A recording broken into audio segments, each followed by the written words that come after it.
Esselamualeyküm. Hürmetli papiçikler, xalıstı onu. Həmən sürücülər, mən sağ salamet mi, harmanla. Bir yanına etbet hemen. Baxalarını. 11 yarımdan kayıtıp veremən. 11 yarımdan kayıtıp verildi. Ökütçe. Kıpkızın neyse. Kesel sağlayıp çarı garanti. Bana 12'den kayıtıp veremən. Ökütçe bağım. Yine. Kıpkızıl neyse. Yiyip çarı. Başkası hem özeni garanti. 12'den kayıtıp verildi. Yine. Ökütçe bağım. Buna 12'den kayıtıp verildi. İpçəri kesələ sağına garanti. Ökütçə bağım. Bax. 10 yarımdan kayıtıp verildi. Ökütçə. 10 yarımdan kayıtıp verildi. Ökütçə. Var mı ökütçə kapkara? Buna 10 yarımdan kayıtıp verildi. Yine ipçisi. Ökütçə bağım. 10 yarımdan kayıtıp verildi. Yine.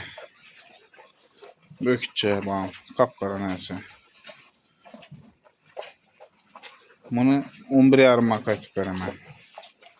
11 yarımdan kayıtıp veremem. Kara. Bərisəm ökütçəm onu.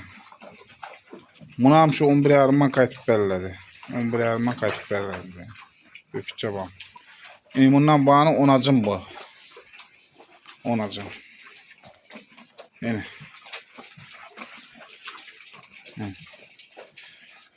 10'acım neyse. Keleki.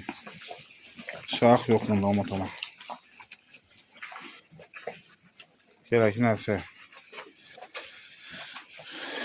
Bunu 9 yarımdan kayıtıp verildi bundan sonra. Garanti öz kiçikine məhsus bu.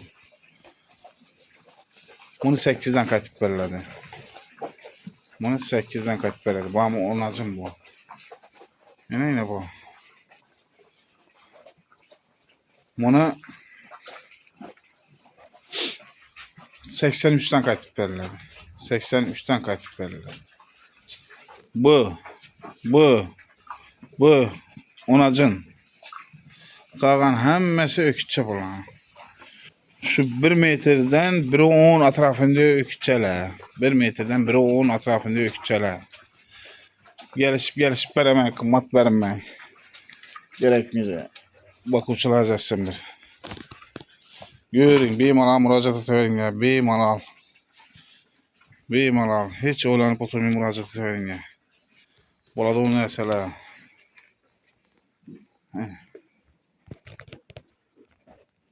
Yani bu arkalarına kadar temiz mesela.